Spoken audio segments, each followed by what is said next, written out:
my name is Jobby, and today we're taking a look at the beast of the Mesozoic Raptor series, Dromaeosaurus Albertensis.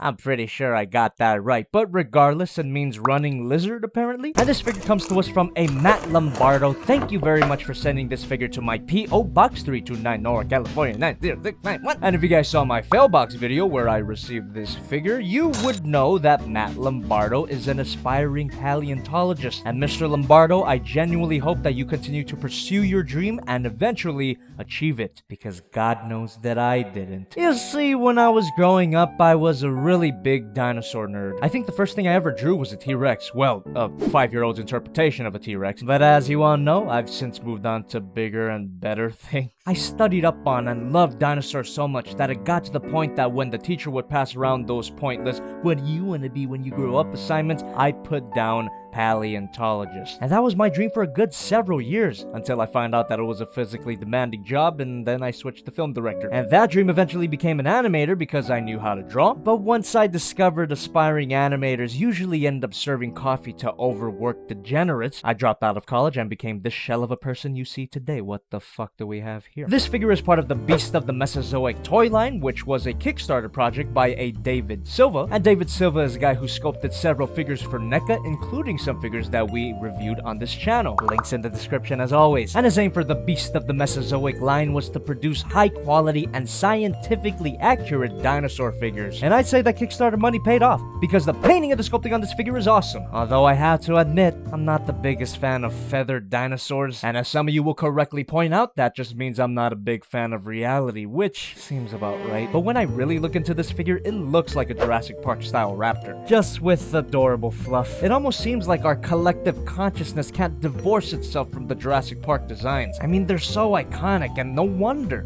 Feathers are gay, dude. Jurassic Park is widely considered a paleontologist's nightmare, so how scientifically accurate is this figure?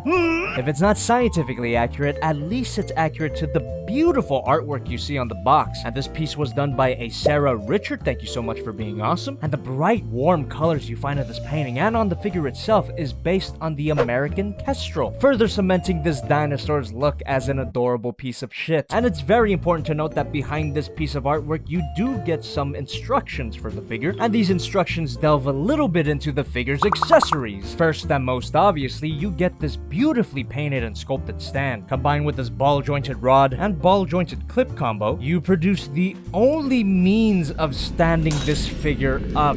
I don't like it. I'm pretty sure this figure's inability to stand is due to these tiny feet, but hey, at least these tiny feet are scientifically accurate, right? All I'm gonna say is, if this perversion of science can stand up with his tiny feet, then I see no reason why this figure can't. But once you get the figure clipped onto there, or just rested on, it doesn't look too bad. And if we take a look underneath the stand, you get a pair of alternate closed toes. Pretty cool how there's a pair of pegs underneath here just for this purpose. The default open toes come out easily enough, but attaching the alternate toes was a bit of a challenge at first, but all you need to do is just gently twist until...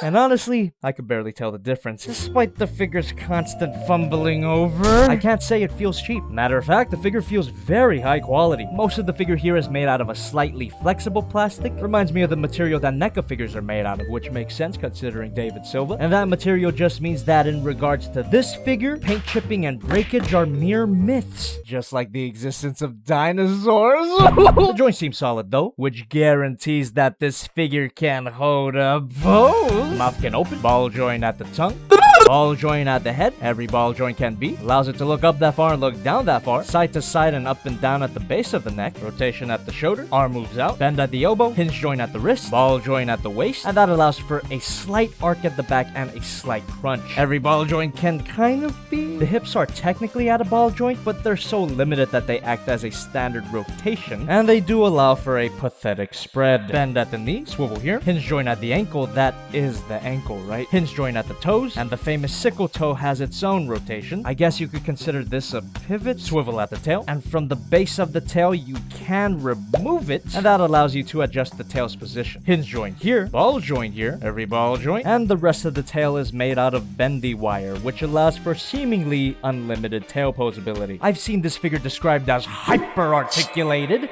No. Decently articulated at best. Trust me, it's no SH Monster Arts. But what the figure does have in common with some SH Monster Arts is the size. Here's Figma Madaga Anime, SH Monster Arts Godzilla, Masterpiece Optimus Prime, and a fellow raptor, the Masterpiece Beast Wars Dinobot. I don't give a shit about scientific accuracy. This is the better dinosaur. But that's not to say this raptor is bad. As for his transformation, I think we could just move on to the end. For what is essentially a giant murder chicken, this figure's great. But it didn't blow me away. I'm sure you dino nerds will get a kick out of this guy, but for my personal tastes, I would have preferred even more of a kick. Got him. Once again, thank you very much, Matt Lombardo, not only for providing the figure, but because you provided a figure that allows me to appease my overlord, Big Matt Python. This specific figure might be out of stock, but you do get other cool raptor figures that might cost a little too much. Calm down, David Silva. And because we have a little extra time left due to the lack of a transformation, let me take this time to tell you about my Patreon. For just $1 a month, you'll be able to participate in weekly polls where you will get to decide what I review next. There will be a new vote every Sunday, and you guys will be able to decide what 2 figures I review for that entire week. The first poll already went up, and by the time this video goes up, that poll would have concluded. But for now, at the time of this recording, wow, Gundam fans, I'm a little bit disappointed. By pledging $1 to my Patreon, you'll not only be able to participate in these polls, but you'll be supporting me directly because this is my job after all. And how long is this video going on for? That does not look like over 10 minutes. I should have been a paleontologist.